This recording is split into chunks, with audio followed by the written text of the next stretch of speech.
Tay, Tay, totoo po ba lahat ng yun? Totoo po ba lahat ng sinabi niyo, Tay? Ha? Rod, alam ko sinasabi mo lang yan kasi gusto mo ko lumayo sa'yo. Pero huwag kang mag-alala kasi tanggap ko. Basta buo tayo. Basta magkasama tayo, Rod. Sige na. Nay, ano ba? Huwag na! Nay! Nay, ano ba? Ano ba, Nay? Magbigay ka naman ng respeto sa sarili mo. Ako nga anak niya, di nirespeto eh. Please naman, Nay, wag na. Nay, wag na. Huwag ka na magmakaawa na hindi mo deserve. Please naman. Sandali, makinig ka sa akin. Bayaan mo. Iba yung relasyon namin ng tatay mo. Iba yung relasyon ninyo. Alam mo, naniniwala ako, mahal ako ng tatay mo. Kaya handa ko ipaglaban yung karapatan ko. Handa ko ipaglaban yung karapatan ko, Nay. anak. Nay, please, Nay.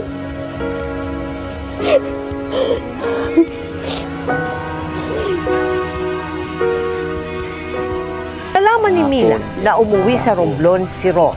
Kaya sinundan niya ito para pauwiin at bumalik sa kanya. Pero laking gulat ni Mila na masaya na palang nagsasama si Rod at ang inaanak niyang si Didit.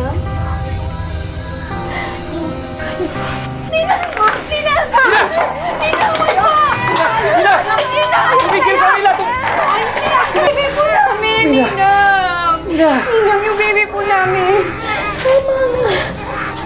Tama nga yung sabi nila. Sa kabila ng lahat, tinuloy niyo pa rin yung kawalang niya mo. Ha? Tinuloy niyo pa rin. Ang kapal ng mukha niyo. Wala kayong konsensya. Presente yung bata! Kung may galing ka sa akin, ako na lang!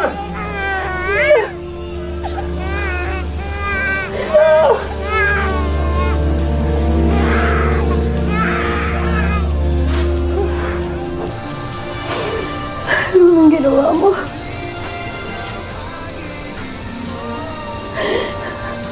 Sinira mo yung kainosentihan ng anak natin.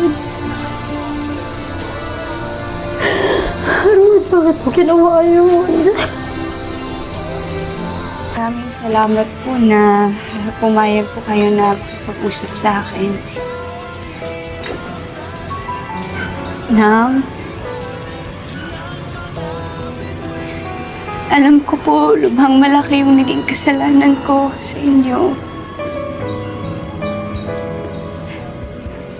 Pero sana patawad niyo na ako.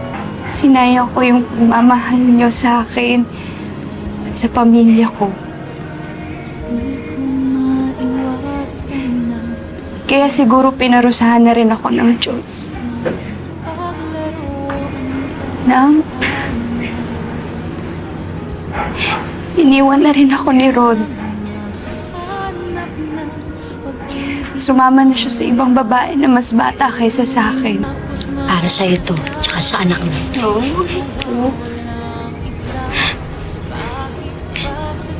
Tanggapin mo yan.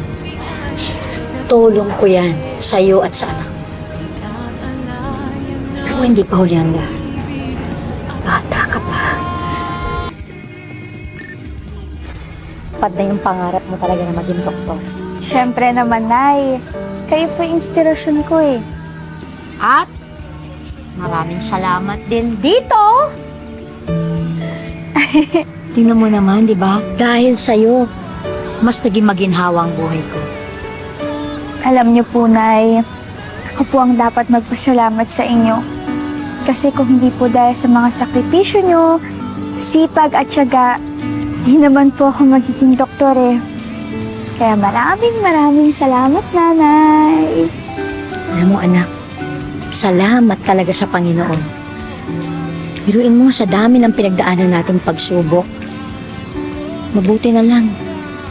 Sa tulong niya, napagtagumpayan natin ang lahat ng